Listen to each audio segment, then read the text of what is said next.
E aí, quem está feliz aí diz amém. Muito bem, que coisa boa estar aqui com vocês. E amanhã eu estou voltando para minha terra. Tenho uma missão lá ainda para cumprir, mas eu quero deixar uma última palavra com vocês. E a gente está construindo algo desde ontem. Nós gastamos o nosso tempo ontem falando da beleza de Jesus Cristo de Nazaré, e fomos muito tocados pelo amor dele. Hoje pela manhã nós falamos da necessidade de nós sermos família, e hoje eu quero continuar dentro desse critério. Para isso eu vou usar 2 textos da palavra de Deus hoje à noite, e eu quero dar nome a 2 igrejas que eu vou citar hoje na Bíblia. Eu vou contar a história dessas 2 igrejas, e uma eu vou chamar a igreja de Babel, e a outra eu vou chamar a igreja de Pentecostes. E nós vamos ver as várias diferenças que existem entre essas 2 igrejas, mas principalmente nós veremos a semelhança que elas têm, né? E aprender um pouquinho com aquilo que Jesus quer nos ensinar nessa noite sobre como ser uma igreja relevante, uma igreja bíblica nesse tempo. Eu sinto que Deus quer gerar algo no seu coração. Esse grupo aí de homens já é uma resposta a isso. A gente não consegue ser bom sozinho, a gente precisa de estar junto de alguém. E para isso eu quero que você abra sua Bíblia comigo primeiro em Gênesis capítulo 11. Gênesis capítulo 11.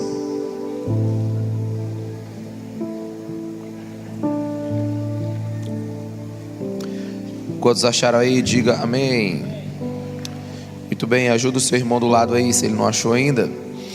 Na minha versão diz assim, vamos lá? Abre a tela 3D aí e vamos ler comigo. Gênesis capítulo 11. Diz assim a palavra de Deus: eis que o povo é um, e todos têm a mesma linguagem. Não, vamos voltar aqui. Volte para o versículo 1. Ora, em toda a terra havia apenas uma linguagem, uma só maneira de falar. Sucedeu que, partindo eles do Oriente, deram com a planície na terra de Sinar, e habitaram ali. E disseram uns aos outros: vinde, façamos tijolos e queimemo-los bem. Os tijolos serviram-lhes de pedra e o betume de argamassa. Disseram: vinde, edifiquemos para nós uma cidade, uma torre, cujo topo chegue até os céus, e tornemos célebre o nosso nome, para que não sejamos espalhados por toda a terra. Então desceu o Senhor para ver a cidade e a torre que os filhos dos homens edificaram, e o Senhor disse: eis que o povo é um e todos têm a mesma linguagem. Isto é apenas o começo. Agora não haverá restrição para tudo o que intentam fazer. Vinde, desçamos e confundamos ali a sua linguagem, para que um não entenda a linguagem do outro. Dessa forma, o Senhor os dispersou dali pela superfície da terra, e cessaram de edificar a cidade. Chamou-se-lhe por isso o nome de Babel, porque ali confundiu o Senhor a linguagem de toda a terra, e dali o Senhor os dispersou por toda a superfície da terra. Amém? Agora vá lá em Atos capítulo 2.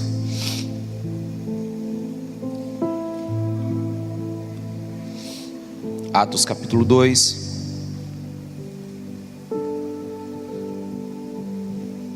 A partir do versículo 1 diz assim: ao cumprir-se o dia de Pentecostes, estavam todos reunidos no mesmo lugar.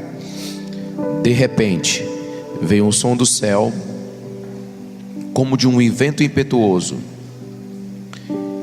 e encheu toda a casa onde estavam assentados. E apareceram distribuídas entre eles línguas como de fogo, e passou uma sobre cada um deles. Todos ficaram cheios do Espírito Santo e passaram a falar em outras línguas, segundo o Espírito lhes concedia que falasse. Ora, habitando em Jerusalém judeus, homens piedosos, vindo de todas as nações debaixo do céu. Quando, pois, se fez ouvir aquela voz, afluiu a multidão, que se possuiu de perplexidade, porquanto cada um os ouvia falar na sua própria língua. Estavam, pois, atônitos, e se admiravam, dizendo: vede, não são porventura galileus todos esses que estão aí falando? E como os ouvimos falar, cada um em nossa própria língua materna? Somos partos, medos, elamitas e os naturais da Mesopotâmia, Judéia, Capadócia, Ponto e Ásia, da Frígia, da Panfilha, do Egito e das regiões da Líbia, nas regiões de Cirene, e romanos que aqui residem, tanto judeus como prosélitos, cretenses e arábios. Como os ouvimos falar em nossas próprias línguas as grandezas de Deus. Amém? Aqui a Bíblia está contando a história de dois povos reunidos num lugar. A um eu quero dar o nome de Igreja de Babel, ao outro eu quero dar o nome de Igreja de Pentecostes. E quando nós começamos a ver as características dessas duas igrejas, a gente começa a observar algo muito interessante. Por exemplo, qual é a primeira diferença entre a Igreja de Babel e a Igreja de Pentecostes? A Igreja de Babel, como você vê lá no versículo 4 de Gênesis 11, eles entendiam ela como uma cidade pequena. Disseram: vide, edifiquemos para nós uma cidade. A mentalidade deles era uma mentalidade muito restrita, era uma mentalidade muito pequena. Porque se você olhar lá em Pentecostes, no versículo 5 de Atos capítulo 2, eles falavam que habitavam em Jerusalém judeus e homens piedosos vindo de todas as nações debaixo do céu. Então a primeira diferença entre a Igreja de Babel e a Igreja de Pentecoste é que uma queria ser uma cidadezinha e a outra estava pensando em ser um reino. A mentalidade da Igreja de Babel é uma mentalidade de uma igreja que não passa de uma pequena comunidade. E o que isso é insignificante hoje, porque hoje nós somos o quê? 7 bilhões de pessoas no mundo? Ou quase isso. É algo absurdo. É uma mentalidade mesquinha perto da grandiosidade de Deus. Quantos estão me entendendo? Diga amém. Hoje nós somos uma população de quase 7 bilhões. Como é que essa igreja queria ser uma cidadezinha? Mas Pentecostes não. A igreja de Pentecostes, ela é uma igreja para todos aqueles que desejam se abrigar nela. É para todo o povo, para toda língua, para toda raça. A igreja de Pentecostes é uma igreja que não possui paredes. Diga, a igreja de Pentecostes é uma igreja que não possui paredes. Quantos estão me entendendo? Diga amém. Só que a igreja de Babel, ela foi edificada sobre muros. Os muros de Babel significam que ela era uma igreja para um só tipo de pessoa. Tem alguém comigo aqui? Diga amém. Sabe, havia uma separação de Babel de qualquer outra cultura ou povo. Babel era exclusivista. Babel era cheio de muros. Babel não aceitava os diferentes. A igreja de Pentecostes, pelo contrário, ela é identificada pela ausência de barreiras. Todos são bem-vindos. Aliás, venham como estão. Pois em Pentecostes, ninguém que chegar lá, embora possa chegar todo arrebentado, não vai continuar o mesmo.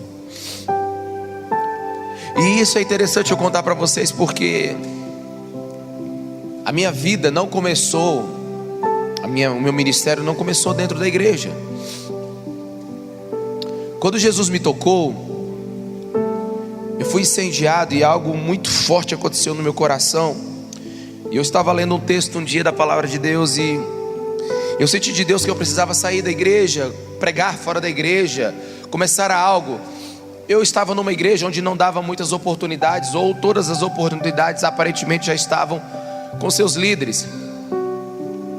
Então eu pensei o seguinte: eu vou começar a evangelizar. Eu lembro que na nossa igreja tinha uma Kombi velha, e então eu decidi evangelizar na quarta-feira, depois do culto. nós começávamos ali às 10, 10 e meia da noite. E o interessante é que eu peguei o departamento mais louco que tem na igreja, que são jovens e adolescentes. Eu falei: quem quer ir comigo? Aí juntou-se comigo umas 8 pessoas. Agora pergunta quantas vezes eu tinha evangelizado alguém na minha vida. Nunca. Eu nunca tinha conversado com Jesus, com ninguém. Eu estava na igreja, mas eu não era a igreja. Eu não tinha conhecimento, eu não tinha, sabe, eu só estava queimando por dentro.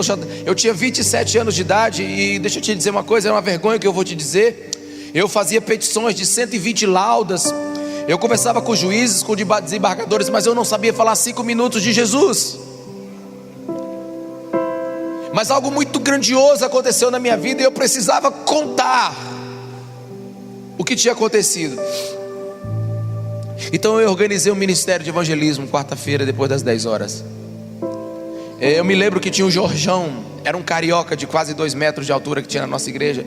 Eu falei: Jorjão, bora evangelizar quarta-feira. Ele diz: agora. E nós marcamos com algumas pessoas. E eu lembro que eu comprei, eu acho que 100 pães, botei cachorro quente e comprei Coca-Cola. Nós voltamos naquela Kombi e começamos a sair. E é interessante que o Jorjão é muito animado. O Jorjão já tinha evangelizado nos morros do Rio de Janeiro, então ele estava muito tranquilo. Só que eu estava tremendo porque eu nunca tinha feito aquilo. Eu nunca tinha saído de dentro de uma igreja para ministrar fora dela, ou para poder falar para alguém. E eu lembro que eu estava sentado com ele dirigindo aquela Kombi. E aí nós começamos a chegar perto do lugar onde tinha os principais bares da cidade. E eu era um advogado muito conhecido nesse tempo. E eu me lembro que eu comecei a ver juízes, desembargadores, delegados nos barzinhos, um lugar muito chique. E ele falou assim: pastor, aqui, eu não era pastor, ele falou assim: Ricardo, aqui é o bom lugar. Aí eu olhei para aquele monte de gente que eu conhecia. Eu falei: não, Jorjão, aqui não tá bom não, Deus está dizendo que não é aqui não, vamos para outro lugar. E ele percebeu que eu estava com vergonha. E aí, então ele desceu para um bairro muito perigoso. E aí tinha uma boca de fumo lá no canto assim. Ele disse: Ricardo, ali é ideal para a gente pregar o evangelho. Nós vamos lá botar o fogo de Jesus naquele lugar. E eu falei: Jorjão, ali está muito perigoso, cara. Ali não vai dar não. Sei lá, tem esses adolescentes aqui dentro. Mas eu que estava com medo. Aí eu sei que ele foi 1 e outro e 3. E toda vez eu dava uma desculpa. Eu queria evangelizar, mas eu tinha assim uma certa resistência com as pessoas. E eu sei que eu falei assim: Jorjão, vamos fazer o seguinte, vamos para BR. Aí eu fui para BR. Aí nós encontramos um posto de gasolina saindo da cidade. Tinha vários caminhoneiros. Eu falei: aqui é bom. Só que eu não sabia que naquele posto tinha um grupo de prostitutas e homossexuais que ficavam lá. E eu me lembro que a Kombi estacionou, nós descemos. Aí a gente começou a preparar as coisas ali. Eu estava muito tímido. E ali aquelas mulheres começaram a chegar e disseram, falar assim: pastor bonitinho. Eu fiquei com vergonha. E elas começaram a chegar perto de mim. A outra diz assim: respeita, é pastor. E a outra diz assim: é pastor, mas é homem. E aí aquele climão assim. E eu fiquei assim meio que sem saber o que fazer. No final das contas, a única coisa que eu consegui foi: alguém quer pão com Coca-Cola? Aí eu peguei o pão com Coca-Cola e dei para eles. O pessoal comeu. E eu me lembro que eu voltei muito chateado, porque eu não queria dar só pão com Coca-Cola. Eu queria dar coisas mais interessantes. Eu queria dar a palavra de Deus, mas eu fiquei muito tímido naquele lugar. Aí eu falei: Jesus, eu não quero voltar naquele lugar e só dar pão com Coca-Cola, cachorro quente com Coca-Cola. Eu quero que o Senhor me dê autoridade. Nós passamos a semana inteira orando, pedindo a Deus que Ele nos revestisse de autoridade, de discernimento, para saber como fazer. E na outra quinta-feira, na quarta-feira, nós fomos lá de novo. E eu me lembro quando eu cheguei naquele lugar. Aí vieram aquelas mesmas pessoas, né? Porque chegou a comida, né? E eles sabiam que a gente ia levar cachorro quente. Mas eu me lembro, meus irmãos, que na hora que eu apertei a mão daquela prostituta, aquela que brincou comigo, naquele dia, na hora que eu apertei a mão dela e falei assim: como você tá? Ela começou a chorar. Deus estava conosco ali naquele posto de gasolina. E nós começamos a ministrar aquelas pessoas. E eu me lembro e nós fizemos isso 1 mês, 2 meses, e acabou que nós ficamos só ali. E o nosso alvo foram as prostitutas e os homossexuais. Só que os homossexuais, eles ficavam reunidos uns 300 metros do posto, ao lado da BR. E eu me lembro que nós parávamos lá e conversávamos com eles, orávamos com ele. A maioria deles eram desviados, outros eram revoltados. E assim a gente tinha uma conversa muito boa com eles. E eu me lembro um dia, devia ser umas 3 da manhã. Eu tinha um carro que era o único carro que tinha na cidade. Então nesse dia eu fui no meu carro e na Kombi, que estava bem cheio. E eram as 3 horas da manhã, eu estava sentado no paralelepípedo conversando com um dos homossexuais. E eu não me lembro se era um juiz, se foi um promotor, era alguma pessoa dessa área. Parou bem na hora, baixou o vidro dele e disse assim: "Você por aqui, doutor?" Eu fiquei com muita vergonha de estar no meio dos homossexuais. E eles perceberam que eu estava com vergonha de estar no meio deles. Esse doutor foi embora e eles falaram assim: "Ficou com vergonha de estar com a gente, hein?" E eu fiquei com fiquei sem saber o que falar. E eu comecei a descobrir que eu era uma igreja cheia de muros. Eu comecei a descobrir que eu era uma igreja onde eu gostava de pessoas só do meu jeito. Na verdade eu tinha vergonha das pessoas que eram diferentes de mim. Eu não falava, mas eu acabava por criar um estilo de pessoas pelo qual eu queria conviver. E eu comecei a questionar essa resistência dentro de mim. Eu tenho vergonha de andar com os pecadores, eu tenho vergonha de andar com o homossexual, eu tenho vergonha de andar, eu mesmo sou um deles. E eu comecei a observar que eu era uma igreja muito parecida com a igreja de Babel, com uma igreja que excluía o diferente.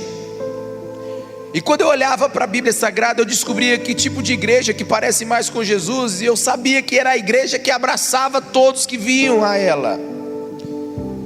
A igreja, o sacrifício de Jesus foi grande demais para a gente decidir quem entra pela porta da igreja. Alguém está aqui?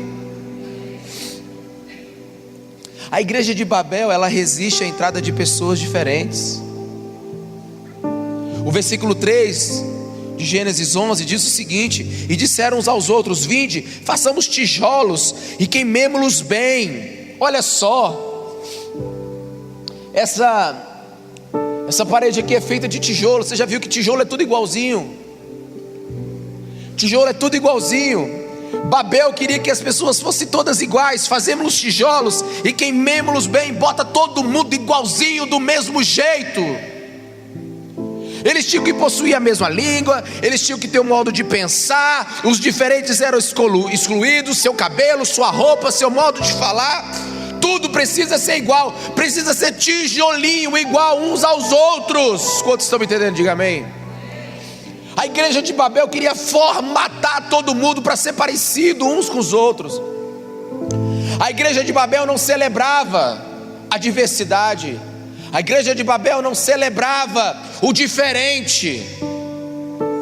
Vamos lá, gente. A igreja de Babel não celebrava o esquisito.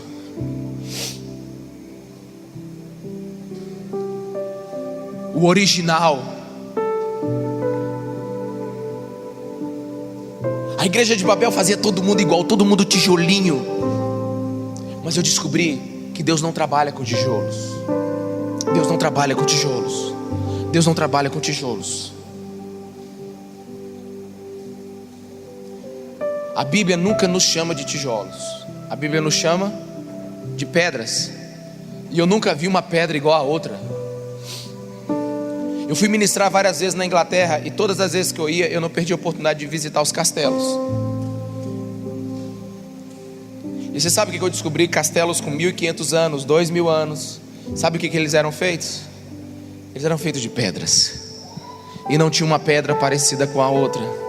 Sabe, eu compreendo. Quando você faz a coisa de tijolo, ela é toda certinha, não dá trabalho, entendeu? Fica bonitinho. Mas quando você faz a coisa de pedra, ela é cheia de relevo. É uma maior do que a outra. Uma está mais na frente, outra está mais atrás. Você nunca consegue compor a parede de forma organizada. Quando vocês estão me entendendo, diga amém. De vez em quando você dá uma tropeçada, porque uma pedra é mais pontuda do que a outra. De vez em quando você encosta as costas em uma e te dá um machucado. Mas é assim. Não tem jeito. Quem vive em sociedade, quem vive em comunidade é assim mesmo. Sempre tem um diferente do outro. Mas nunca foi ideia de Cristo fazer um lugar onde formatasse todo mundo e inibisse a sua originalidade. Nunca foi ideia de Cristo não aceitar você do jeito que você é. O mundo é lindo porque nós somos diferentes. E o mundo é bom porque os diferentes, quando estão no mesmo lugar, surge criatividade. Na verdade, irmãos, a igreja é um mosaico. Quem já viu um mosaico? O mosaico é uma arte feita por vários pedaços diferentes uns dos outros. Pois é, a igreja é um mosaico. Mas a igreja de Babel não. A igreja de Babel, ela era identificada por a igreja que tinha que queimar bem os tijolos. Ou seja, não bastava ser igual, precisava ser perfeitamente igual. Mas a igreja de Pentecoste não. Ela era identificada pela diversidade. Pelo contrário, olha para mim, ela não só deixava existir a diversidade, mas ela buscava a diversidade. O Pentecostes foi uma festa que aconteceu, é uma festa que acontece em Israel. E você sabe quando é que o Espírito Santo decidiu descer? Quando todas as nações da terra estavam reunidas no mesmo lugar. Você consegue entender isso? Obrigado, profeta.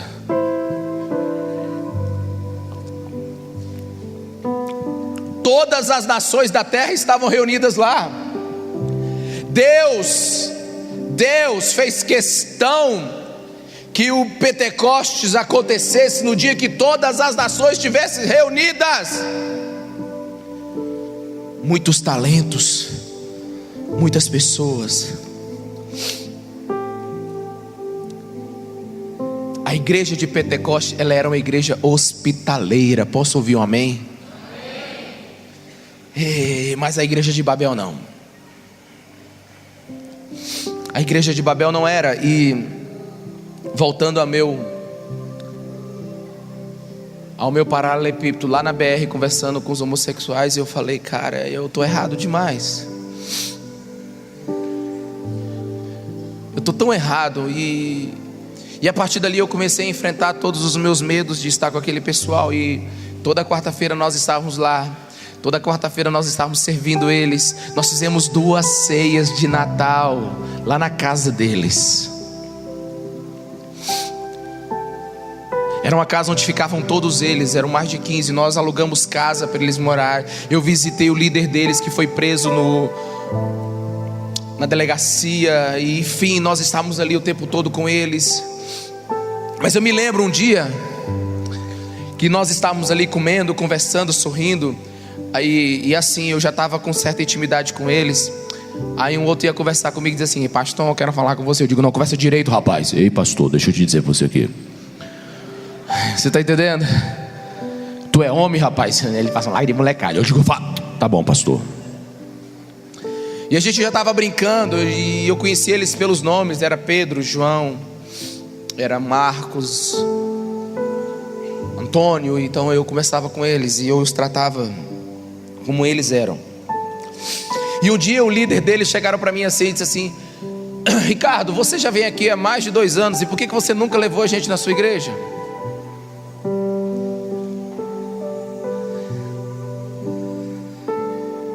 Aí eu falei: pois domingo vocês vão. Aí eles falaram: todos nós vamos. Ele era o líder, né? Eles eram uns 14. Todos nós vamos. E aí Eu fiquei com aquela pulga atrás da orelha. No outro dia de manhã eu liguei para o meu pastor. Digo: pastor, eu tenho a notícia boa e a ruim. Ele disse: qual é a boa? A boa é que eu vou levar 14 visitantes para a igreja. Ele disse: qual é a ruim? É que os 14 visitantes são homossexuais e eles vão vestidos para quando eles saírem da igreja, eles direto para o trabalho deles. Meu pastor: meu filho, entendi. E aí eu comecei a ficar preocupado. Eu passei a semana criando uma estratégia de levá-los. Eu não sei se você está entendendo o absurdo que eu estou falando para você. Eu estava criando uma estratégia para levar algumas pessoas para a igreja.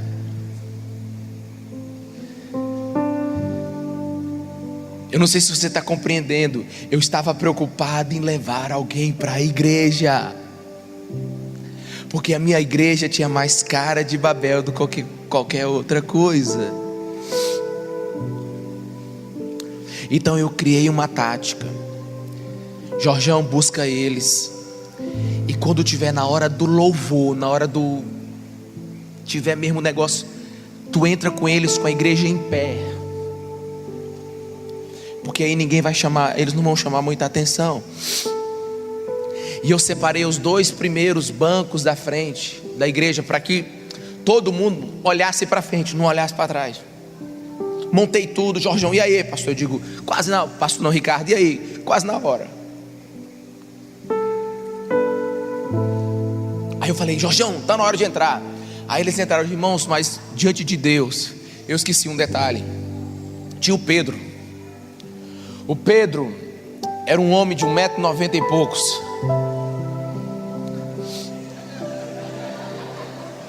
E o Pedro tinha as pernas mais bonitas que eu já vi na minha vida.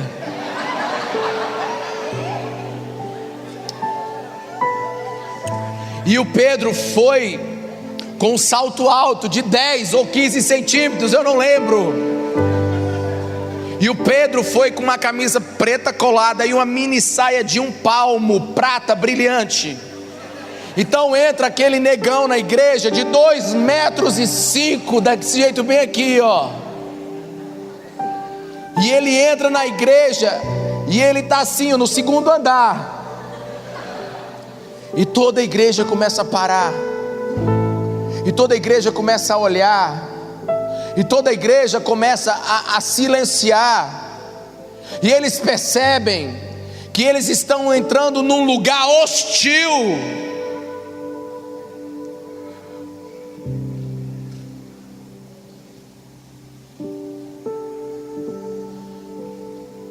Eles não eram bem-vindos.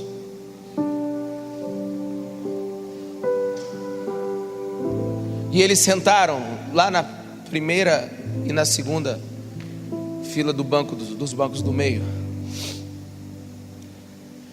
E eu tocava o teclado mais ou menos nessa posição aqui. E eu via toda a igreja assim. E eu podia ver algumas irmãs conversando, algumas pessoas conversando, dizendo assim: como é que pode esse tipo de gente entrar aqui? E eu comecei a observar que a minha igreja não estava preparada para receber todo mundo. E você sabe o que eu percebi? Eu percebi que a minha igreja não estava preparada para um avivamento. Porque no avivamento vem todo mundo. No avivamento, Deus arrasta a multidão. No avivamento vem os diferentes. No avivamento vem os esquisitos. No avivamento vem os problemáticos. No avivamento vem você. A minha igreja não era hospitaleira. E a igreja de Pentecoste, ela não era hospitaleira, sabe por quê? Porque do versículo 7 e 8 a Bíblia diz que Deus falou assim: vamos descer ali e vamos confundir a língua deles. Olha para mim aqui. Na primeira diferença, todos eles se afastaram. Babel só teve uma diferença. Eles começaram a falar outras línguas. E isso foi o suficiente para eles nunca mais andarem juntos. Por quê? Porque não era igreja hospitaleira.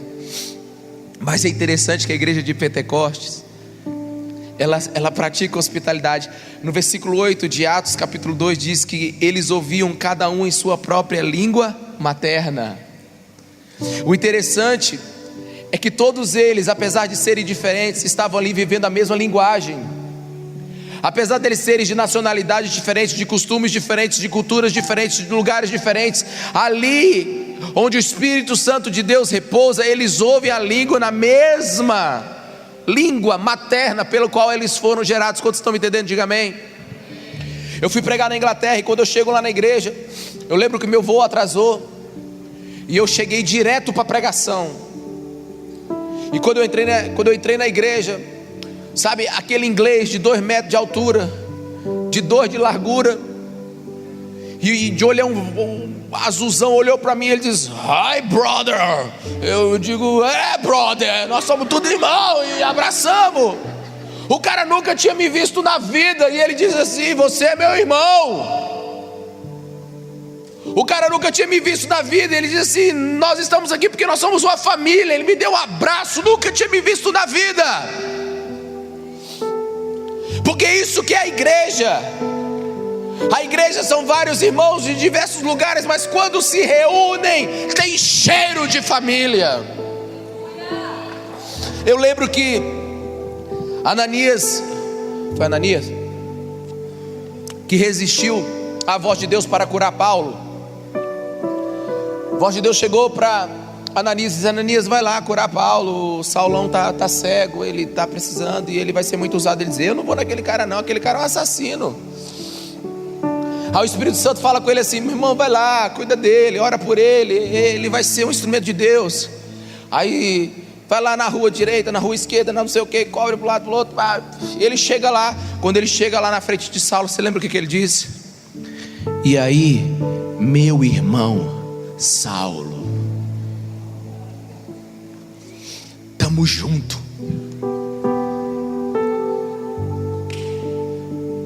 A primeira coisa que a gente aprende é que a igreja é o lugar onde, se você tiver que ir, eles têm obrigação de recebê-lo. Aqui é o lugar onde sempre tem um abraço. Aqui é o lugar onde a coisa sempre vai ser regida pela música do amor. A igreja de Babel, ela era homogênea. Ela não recebe pessoas diferentes. Como é que uma igreja homogênea cresce? Só com o nascimento de filhos. Só. De 9 em 9 meses, uma pessoa se converte ou nasce na igreja. Mas a igreja de Pentecostes não, ela é heterogênea. Olha só o que tinha na igreja de Pentecostes: partos, medos, alemitas, naturais da Mesopotâmia, Judéia, Capadócia, vascaínos, flamenguistas, Panfilha, Egito, regiões da Líbia, de Cirene, sabe, cretenses, arábios, esquisitos, loucos, lunáticos. Tinha tudo na igreja de Pentecostes. É um negócio extraordinário.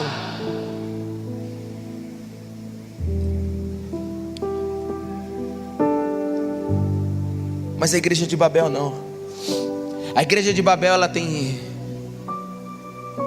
tem dificuldade de lidar com aqueles que não estão dentro de um padrão. Porque na igreja tem gente que bate palma, tem gente que não bate, tem gente que dá voadora.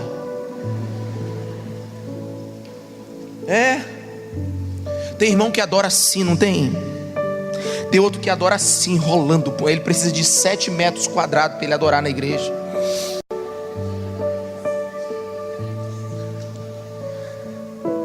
A igreja de Pentecoste entende esse tipo de gente. Quantos estão aqui? Diga amém. Ela nos entende. Olha, eu lembro que eu fui com o pastor Daniel Alencar tocar numa igreja chamada Caverna de Adulão. Olha o nome da igreja: Caverna de Adulão, lá em Minas Gerais, Belo Horizonte. E aí a gente estava na Kombi. Eita, agora essa Kombi era velha. que eu não sei nem como é que ela não chegou lá. É um negócio extraordinário. Daniel estava dormindo, eu lembro até o Daniel dormindo. E eu aqui pensando o que a gente ia tocar, aquele negócio todo. Aí a gente chega na igreja.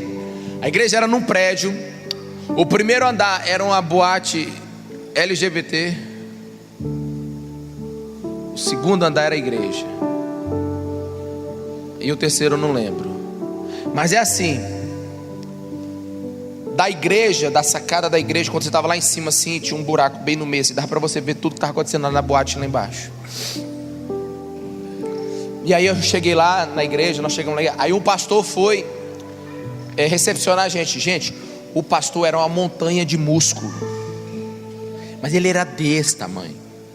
Acho que só tinha o olho dele que não era tatuado. Aí eu não sabia se falava assim, paz do Senhor. Se eu chegar a falar, e aí meu irmão, tudo bem? Eu, sei lá, eu não sabia nem como é que eu cumprimentava o pastor. Sei lá, sabe, eu não sabia como é que eu chegava nele.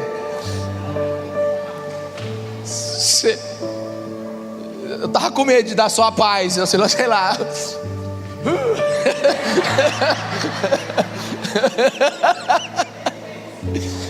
Eu sei que a gente se encontrou com o pastor lá. Aí eu falei pro Daniel o seguinte: Daniel, pai, vamos tocar Guns N' Roses aqui, AC/DC, porque eu acho que nós vamos apanhar. Ele disse: não, rapaz, não vamos fazer adoração. Eu digo: não dá certa adoração aqui não, moço. Aí começou a chegar o pessoal da igreja, cada um com um estilo mais doido, entendeu? E detalhe, eu tava de sapato de fazer audiência, calça de linho e camisa comprida. Quem era o extraterrestre ali era eu. Aí eu sei que eu tava ali, né? Eu falei. Aí começou a chegar uns caras, começou a chegar um povo de cabelo rosa, outro de cabelo preto, outro de cabelo vermelho. Aí começou a chegar uns com cabelo assim, outros assim. E aí outros caras, eu lembro de um cara que ele entrou, que ele tinha tanto brinco que eu não tava vendo a orelha dele. Aí tinha uns que tinham umas correntes, eu não sei pra que tinha umas correntes que amarravam, sei lá. Tinha uns aqueles coturnos, é um negócio esquisito. E aí a igreja ficou cheia. Aí o pastor falou: irmão fulano, vem orar para mim. Um gordinho levantou. Ele estava todo de preto, com aquele coturno cheio de ponta de ferro. O cabelo dele era azul, que eu lembro que não tinha como a gente não ver aquele cabelo. Aí o pastor deu para ele orar. E eu já estava impactado, eu estava completamente impactado com aquele negócio. Eu falei: Deus não vem aqui, meu irmão. Aqui vem outras coisas, mas Deus não. Aí de repente ele pega o microfone do pastor e vai orar. E aí, Deus,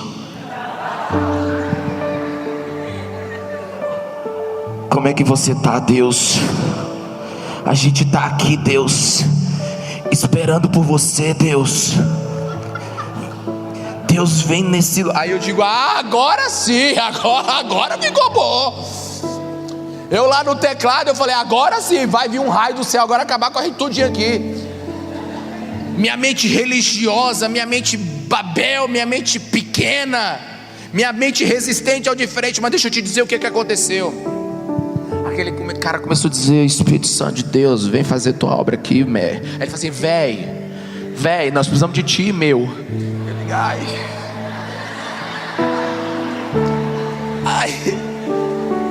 Eu digo: eita, vai. Eu tava querendo ficar longe dele, porque vai que o fogo de Deus pega ele. Irmãos, de repente,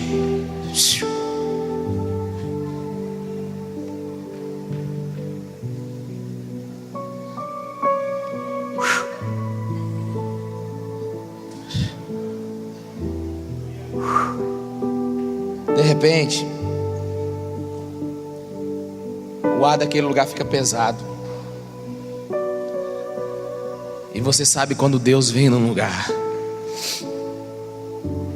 Você sabe quando Deus vem para o culto. Você sabe quando Deus se manifesta no lugar, entende? Eu comecei a me arrepiar todo. E eu sabia que aquilo ali era o Espírito Santo de Deus. Hoje eu distingo com mais, sabe, discernimento. E foi algo extraordinário. E Deus começou a romper todas as minhas limitações. E Ele começou a implodir essa maldita igreja de Babel que existia dentro de mim. E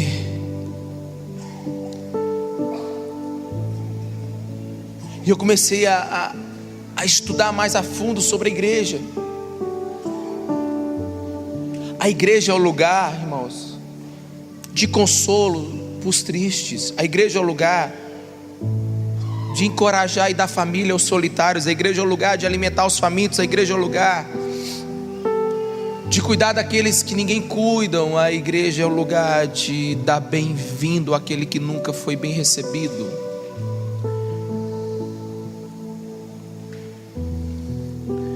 E eu comecei a pedir a Deus que acabasse com todo o preconceito que existia dentro de mim. E Ele começou a me revelar a graça dEle, o amor dEle. E eu descobri que a única semelhança entre Babel e Pentecostes é uma só. É que nas duas Deus desceu. Uma Ele desceu para destruir, e a outra Ele desceu para edificar. Na igreja de Babel Ele desceu e confundiu todo mundo e ela se acabou. Na igreja de Pentecostes Ele desceu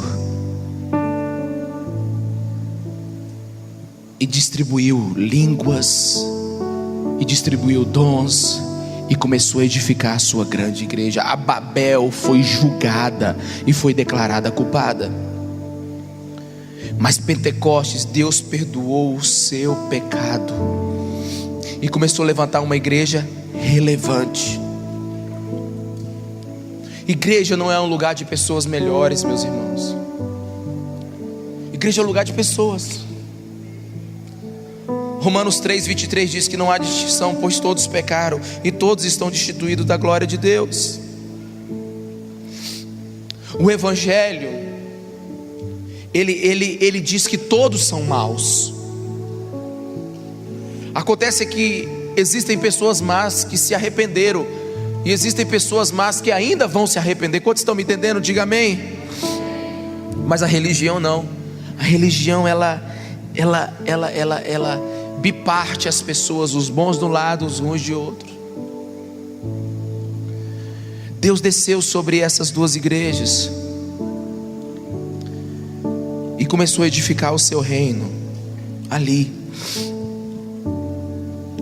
E eu estou dizendo isso, irmãos, porque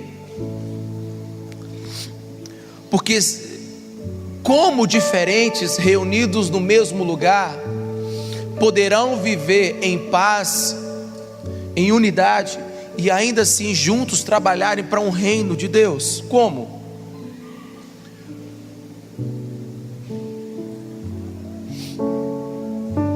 Uma vez um casal chegou para mim e disse assim: presta atenção no que eu vou lhe dizer. Pastor, eu sou muito diferente da minha esposa, por isso eu não dou certo com ela. Eu digo: brother, você não está entendendo o mistério da Bíblia. Ele disse: qual é? Eu digo: todo mundo é diferente um do outro, é por isso que tem o amor. O amor é justamente por isso, porque nós somos diferentes. Porque se todo mundo fosse igual, da mesma forminha, do mesmo tijolo, da mesma concepção, não precisava amar, a gente ia se dar bem de qualquer jeito. Mas é por causa das nossas diferenças é que o amor de Deus flui em nossos corações. O amor é o milagre dos diferentes estarem no mesmo lugar, vivendo o mesmo propósito, debaixo do mesmo conhecimento de Deus. E se não tivermos amor, meus irmãos, nós não temos nada. Fala para a pessoa que está do seu lado: tudo sem amor é nada.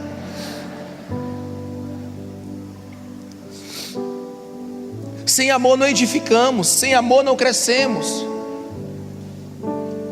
O apóstolo Paulo fala em 1 Coríntios capítulo 8 que a sabedoria destrói, mas o amor edifica. O amor edifica. Nós precisamos de pessoas que amam nesse tempo. E como é que é o amor de Deus? O amor de Deus, irmãos, é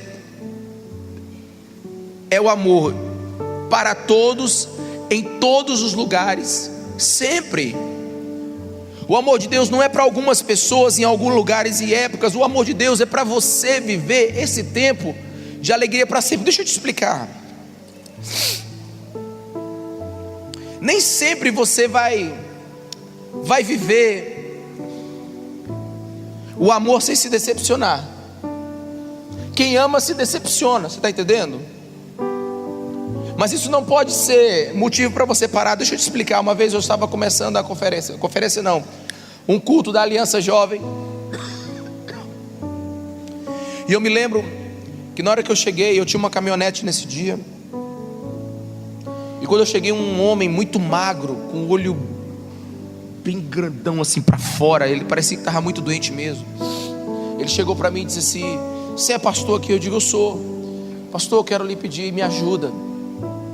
Eu estou com a minha família ali na rodoviária, eu tenho 2 filhos, nós estamos passando fome, eu sou aidético. E ali eu fui muito comovido com a história daquele homem. E do meu lado estava um amigo meu chamado Dave. E isso era uns 12 anos atrás, e ele tinha 50 reais. 12 anos atrás, 50 reais era uma coisinha, né? Até hoje, né? E aí ele deu 50 reais para aquele cara, mas eu achei pouco. Eu peguei o cara, botei na traseira da caminhonete, chamei o David, fui para um supermercado, para uma farmácia. Sabe, nós fizemos aquela feira, compramos tudo para ele, um monte de sacola e tal. E aí eu deixei o culto rolar e nós fomos deixar lá. Eu perguntei: cara, onde é que está a tua família? Ele disse: ali perto da rodoviária. E nós começamos a descer. E aí pá, aquele negócio todo. Aí ele disse: pastor, dobre aqui, eu dobrei. Ele: dobra aqui, eu dobrei. Na hora que ele disse: pode parar aqui, pastor, que minha família está aqui perto. Aí na hora que, irmãos, na hora que eu freiei, aquele cara pegou todas aquelas roupas, aquelas sacolas, botou nas costas, deu um salto e correu mais rápido que o The Flash. Ele me enganou. Levou 50 reais do David. O David ficou. Era o dinheiro que ele tinha para o mês. Aquele cara me enganou. Aquele cara abusou do meu amor. E eu voltei para casa muito triste. E fui brigar com Deus. É isso que dá ser besta, Deus. Cuidar de gente, é isso que dá.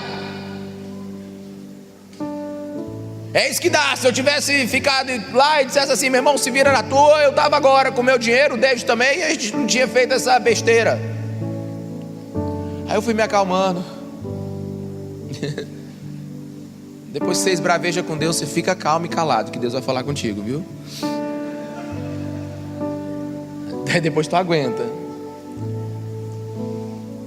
Aí eu tenho uma biblioteca com muitos livros. Aí eu abri um livro de C.S. Lewis, comecei a ler, e eu encontrei isso aqui, ó: amar por si só já significa tornar-se vulnerável. Ame qualquer coisa e o seu coração certamente ficará apertado e possivelmente machucado. Se você quer manter seu coração intacto, não o dê a ninguém, nem mesmo a um animal. Embrulhe-o cuidadosamente nos hobbies e pequenos luxos da vida. Evite todo tipo de complicação. Tranque-o seguramente no cofre e no caixão do seu egoísmo. Mas nesse caixão, o seu coração ficará escuro, imóvel e abafado. Ele mudará, não quebrará, mas tornar-se-á duro, impenetrável e resgatável.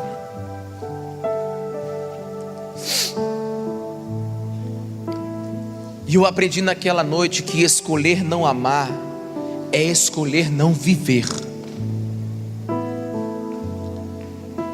E eu descobri que por mais que eu ajudasse alguém e essa pessoa ainda assim me enganasse, o amor que eu estava dando a ela, muito embora ela não estivesse utilizando ele da maneira correta, esse amor que eu dava retornava me construindo e reconstruindo em mim uma pessoa melhor. Porque o amor que você dá, ele volta para você numa reconstrução divina da personalidade e do caráter de Jesus na sua vida. É por isso que é melhor dar do que receber. Na verdade, quando você ama, é o amor que te constrói também enquanto você ama. E tudo começou a fazer sentido a partir de então. E eu aprendi que a gente precisa correr risco sim, se nós queremos viver o que Jesus Cristo deseja para as nossas vidas. Nós temos que amar sim. Nenhuma dor, nenhuma decepção nesta vida será maior do que você negar o amor enquanto você viver. O amor de Deus é para todos, em todos os lugares, ao mesmo tempo. Devemos aprender a amar na medida em que as oportunidades acontecerem em nossas vidas. Na medida em que as oportunidades começarem a acontecer na sua vida, ame. Nós estávamos saindo da igreja, do hotel hoje, e aí sentado do lado estava o seu José.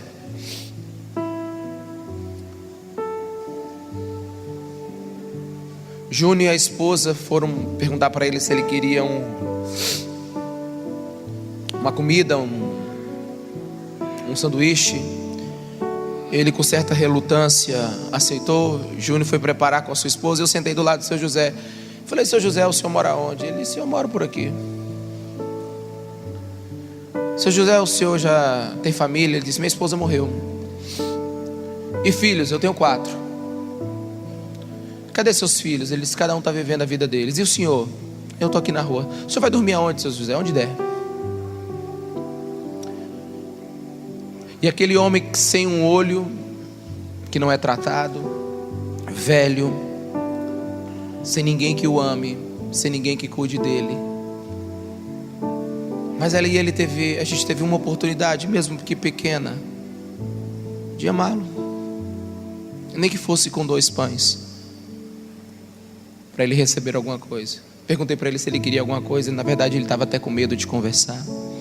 Uma pessoa dessa já apanhou tanto na vida que ela não confia mais em ninguém. E eu me lembrei das oportunidades que Jesus me deu para eu poder amar as pessoas, para eu poder servir as pessoas, porque eu descobri que Jesus nunca passou fazendo uma lista do que ele ia fazer no dia, sabia? Jesus nunca saiu de casa com uma lista: eu vou fazer isso, vou fazer aquilo, vou fazer aquilo. Não, Jesus sempre aproveitou a oportunidade que acontecia. Ele amava todos quanto podia na medida que caminhava. Diga amém. Aliás, a igreja precisa entender o id. A palavra id dos evangelhos não é para você ir, é enquanto você vai. Diga a palavra id. Não é para eu ir, mas é para enquanto eu vou. Ide pregar o evangelho. Ide, ele está dizendo assim: enquanto você vai, para onde você for, em qualquer lugar, faça isso. E eu comecei a observar as oportunidades e os momentos que Deus estava me dando. Uma vez eu estava voltando do shopping. Na verdade eu ainda estava no shopping. Toda segunda-feira eu descanso. E pela manhã, na segunda-feira, geralmente eu fico estudando, orando. Eu mato meu tempo todo ali dentro da minha casa, que eu gosto muito da minha casa. Almoço, meus filhos vão para os seus afazeres, minha esposa vai trabalhar. E eu 2 horas, 3 horas eu vou para o shopping. Lá eu visito as livrarias, compro alguma coisa, tomo um sorvetinho que eu gosto lá, me junto com 2 ou 3 amigos da igreja que tem lojas lá, a gente bate um papo, toma um café, e o tempo vai e rola. Quando dá umas 5h30, pego meus filhos, vou assistir um cinema com eles, depois a gente sai, come aquele sanduíche pancada que todo mundo é feliz. E a gente volta para casa. É o dia que eu descanso e saio com os meus filhos. Com a minha esposa geralmente é na quinta-feira, à noite. Muito bem. Eu estou voltando do shopping, aí eu entro naquela fila para pagar o ticket do estacionamento. Aí eu vejo que tem 2 meninas pagando os tickets. Porque se você observar, você vai ver. Diga: se você observar, você vai ver. Porque a gente anda tão cego que não vê nada mais em nossas voltas. O que você viu quando você saiu do refeitório para cá? Que pergunta mais boba. Esse é o problema, que você não parou para ver.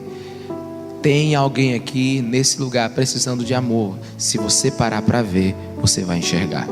Que Deus devolva o dom de ver novamente para a igreja. Eu estava naquela fila querendo ver.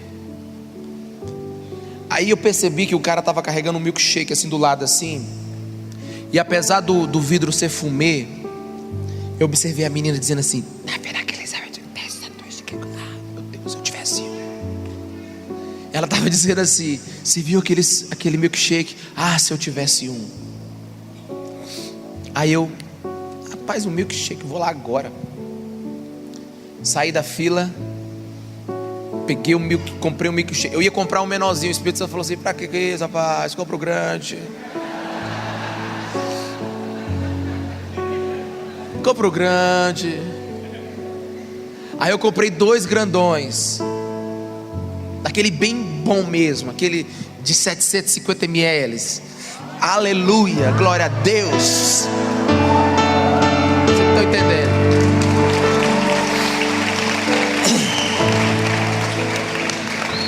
Aí eu volto pra fila com os 2 milkshakes aqui atrás, ó. Eu doido pra chegar na minha vez. E aí quando com os milkshakes aqui atrás, segurando aqui, quando eu chego na minha vez, ela diz assim: senhor, espera aí que não tem troco. Eu digo, não tem troco. Ela diz: senhor, já falei que não tem troco. Eu digo: vontade de jogar esse milkshake longe. É, porque às vezes você quer fazer o amor e as pessoas dificultam, irmão, mas você tem que continuar, amém? É, porque o povo não sabe mais receber amor. Você tem que forçar a barra às vezes. E eu fiquei caladinho lá, quietinho. Aí ela disse: senhor, arrumei o troco. Eu digo: tá bom. Aí quanto foi? Acho que foi uns 5 reais, 7 reais, eu me lembro. Aí na hora que... Aí eu peguei, segurei aqui, paguei, botei o troco aqui. Aí ela: obrigado, senhor. Aí eu peguei os 2 milkshakes, botei por baixo assim, deixei uma na frente de cada uma e dei as costas. A Bíblia diz que o que a mão direita faz, a esquerda não tem que ver. Mas eu não aguentei, irmão. Lá na frente eu olhei para trás. Aí ela disse, ela estava assim: você viu?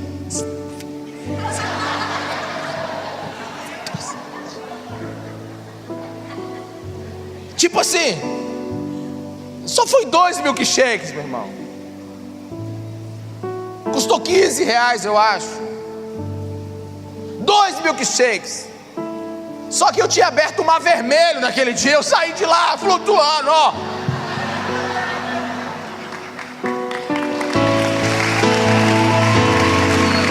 Milkshakes, meu povo.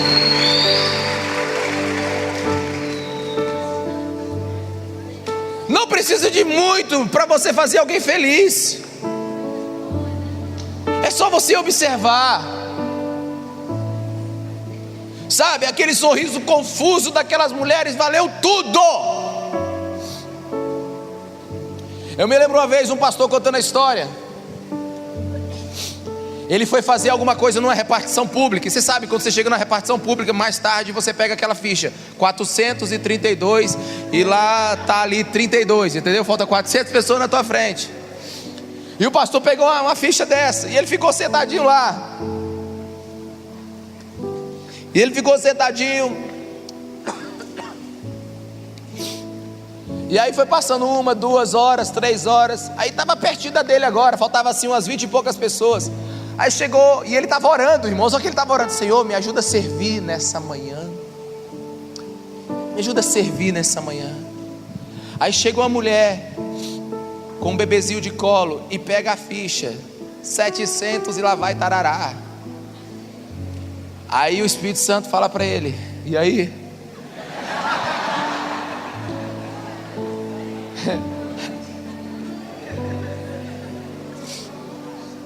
Quem semeia com lágrimas, com júbilo. Ele foi com lágrimas, irmão. Mas ele pegou e falou assim: a senhora quer trocar o ticket comigo? Ela disse: qual é o seu número? O meu só faltam 20. Ela disse: oh, que coisa boa, o meu é o 700 e pouco. Mas ele alegrou o coração daquela mulher com uma troca de ticket. Eu lembro uma vez que o pastor Tom, lá do Rio Grande do Sul, Ele estava numa BR e não era uma BR, era uma rodovia que tinha pedágio, então ela era privada, né? Privatizada. E eu me lembro que ele estava nessa rodovia privatizada e ele então pagou o ticket do cara de trás. Pagou dele e do cara de trás. E ele não sabia quem era o cara de trás. Aí ele pagou o dele e do cara de trás. E aí ele começou a dirigir e ficou olhando no retrovisor. O cara disse... Aí o cara fez assim. Aí o cara foi